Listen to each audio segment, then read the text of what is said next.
All right, Midnight on the Moon, Chapter 4, Moon Rabbits. Oh, wow, said Annie. She took a step forward, but Jack stood frozen. He wanted to get a good look at everything first. He stared at the ground. He was standing in a layer of gray dust as fine as powder. Footprints were everywhere. Jack wondered who had made them. He reached into his pack for the moon book. To his surprise, it was light as a feather.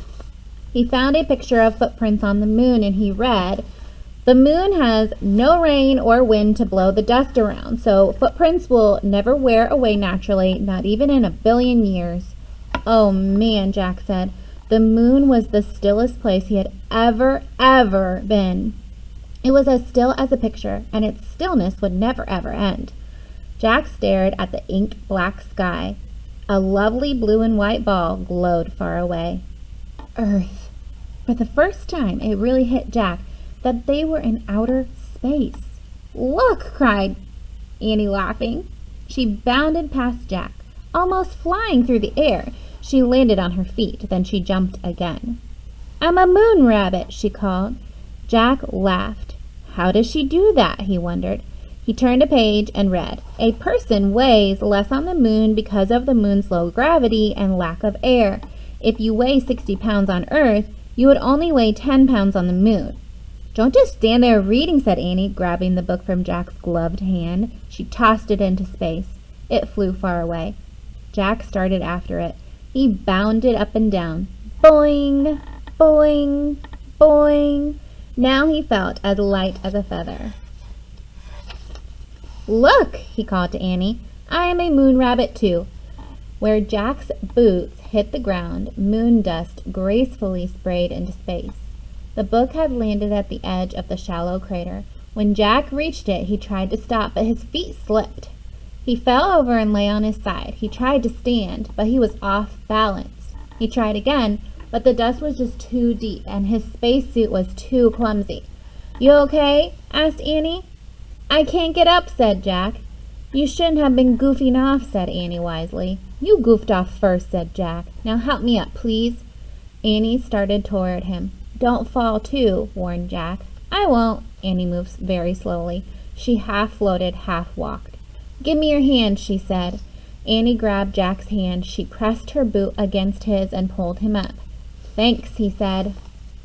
"No problem," she said. "It was easy. You were really light." "Thank goodness," said Jack. "It's impossible to get up alone."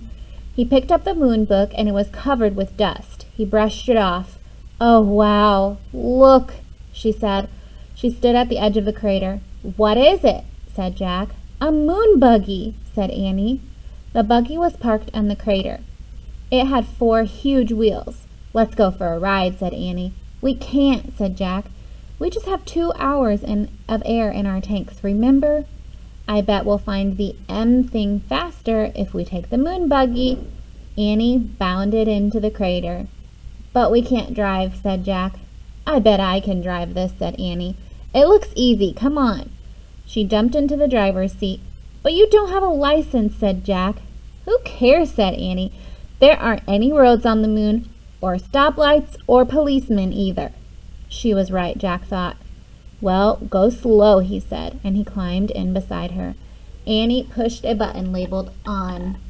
The moon buggy lurched backward. "Yikes," said Annie. "Step on the brake," said Jack. Annie pressed a pedal on the floor. The buggy stopped with a jerk. "Whew," she said. "It must be in reverse," said Jack. "Let me study this." But before he could study anything, Annie pushed another button. The buggy tilted back. Its front wheels started to rise in the air. "Let me out of here," said Jack.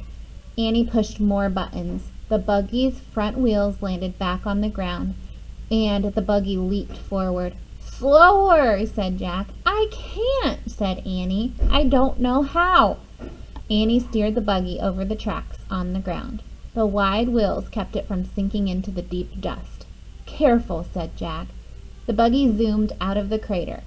Gray clouds of dust rose behind them as they took off across the moon.